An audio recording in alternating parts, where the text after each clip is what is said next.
सर्वमङ्गलमाङ्गल्ये शिवे सर्वाधिसाधिके शरणे त्र्यंबके गौरी नारायणी नमस्तुते।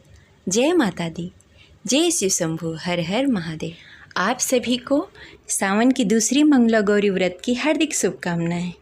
आज सुनेंगे माता मंगला गौरी की कथा। प्रिय श्रोतागण, आज का दिन बेहद ही शुभ है क्योंकि आज सावन कृष्ण पक्ष प्रदोष है और दूसरे मंगला गौरी व्रत है। यह दोनों ही तिथि भगवान शिव और माता पार्वती की पूजा आराधना करने के लिए बेहद ही शुभ है। आज के दिन जो भी भक्त पूरी श्रद्धा और भक्ति के साथ भगवान भोलेनाथ और माता पार्वती की विधि विधान से पूजा करता है और व्रत रखता है, उसकी सभी मनोकामनाएं पूर्ण होती है। तो प्रिय श्रोतागण, चलिए पूरी श्रद्धा और भक्ति के साथ सुनते हैं मंगला गौरी व्रत कथा। तो प्रेम से बोलिए शिव जी माता पार्वती की जय। जय शिव शंभु, हर हर महादेव। मंगला गौरी व्रत सावन मास के आने वाले सभी मंगलवार को किया जाता है। इस व्रत में माता गौरी की पूजा करने का विधान है। क्योंकि यह व्रत मंगलवार को किया जाता है, इसलिए इसे मंगला गौरी व्रत कहा जाता है।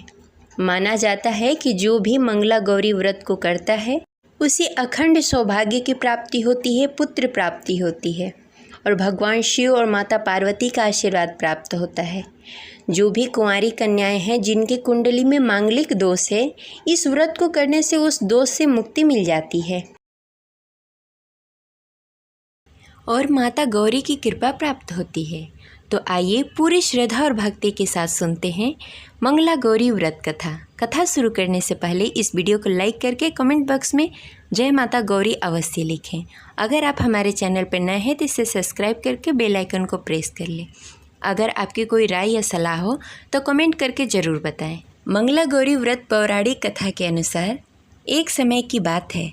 एक शहर में धनपाल नामक एक व्यापारी रहता था। उसकी पत्नी बहुत खूबसूरत और रूपवती थी। उसके पास अपार धन संपत्ति थी, लेकिन उसका कोई संतान नहीं होने के कारण वह काफ़ी दुखी रहता था।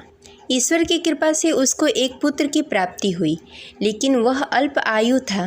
उसे यह श्राप मिला था कि 16 वर्ष की उम्र में सांप के काटने से उसकी मौत हो जाएगी। संयोग से उसकी शादी 16 वर्ष से पहले ही एक युवती से हो गई, जिसकी माता मंगला गौरी व्रत किया करती थी।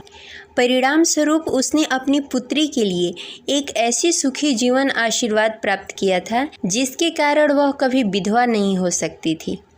अतः उसकी माता की इसी व्रत के प्रभाव से धनपाल की बहू को अखंड सौभाग्य की प्राप्ति थी।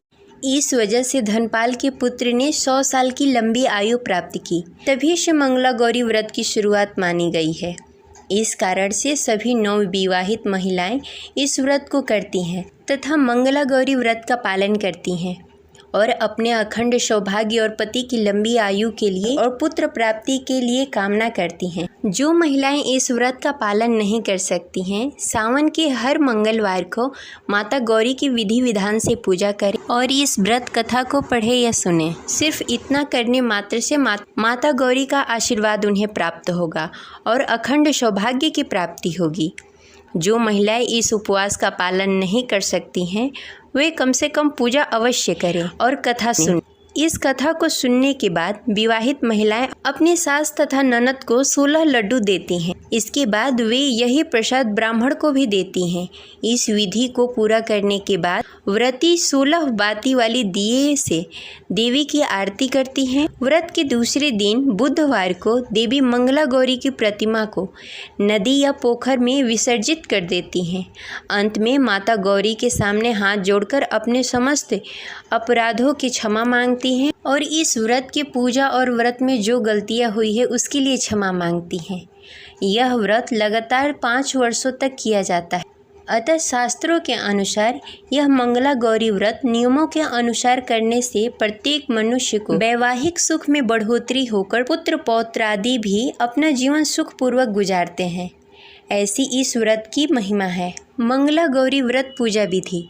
श्रावण मास के मंगलवार के दिन ब्रह्म मुहूर्त में जल्द उठकर स्नान आदि से निवृत्त होकर साफ सुथरे कपड़े पहन लें। फिर माता गौरी माता पार्वती की चित्र या प्रतिमा स्थापित करें। इसके लिए एक चौकी पर सफ़ेद फिर लाल वस्त्र बिछाकर माता गौरी की प्रतिमा या मूर्ति को स्थापित करें और उनके सामने संकल्प लें कि हे माता गौरी, मैं अपने पति, पुत्र, पौत्र, उनके सौभाग्य वृद्धि और मंगला गौरी की कृपा प्राप्ति के लिए इस व्रत को करने का संकल्प लेती हूँ। फिर प्रतिमा के सामने एक घी का दीपक जलाएं।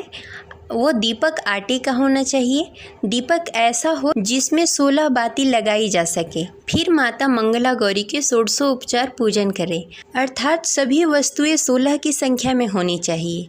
16 मलाएं, 16 लौंग, 16 सुपारी, 16 इलायची, 16 फूल, 16 पान, 16 लड्डू, 16 श्रृंगार, 16 चूड़ियाँ, 16 मिठाई अर्पण करें। इसके अलावा 5 प्रकार के सूखे मेवे, 7 प्रकार के अनाज जैसे गेहूँ, उड़द, मूंग, चना, जौ, चावल, मसूर आदि चढ़ाएं।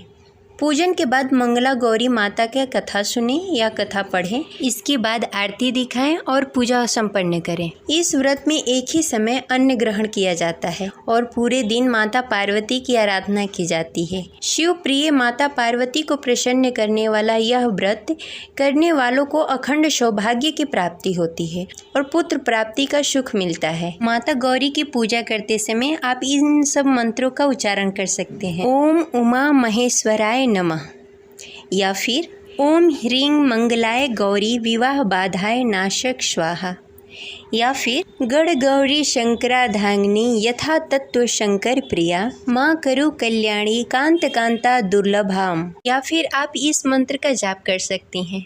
ओम शिवाय नमः, ओम उमाय नमः, ओम पार्वत्याय नमः। इनमें से आप किसी भी एक मंत्र का 108 बार जाप कर सकते हैं या यथासंभव आप जाप कर सकते हैं। आज की इस व्रत में मीठा फलाहार करना चाहिए। यथासंभव आपको नमक का सेवन करने से बचना चाहिए। ये रही आज की कथा। आशा करते हैं आपको अच्छी लगी होगी। तो इस वीडियो को लाइक करके कमेंट बॉक्स में हर हर महादेव, जय माता गौरी अवश्य लिखिए। मिलते हैं अगले वीडियो में, तब तक के लिए जय माता दी, जय माता गौरी, हर हर महादेव।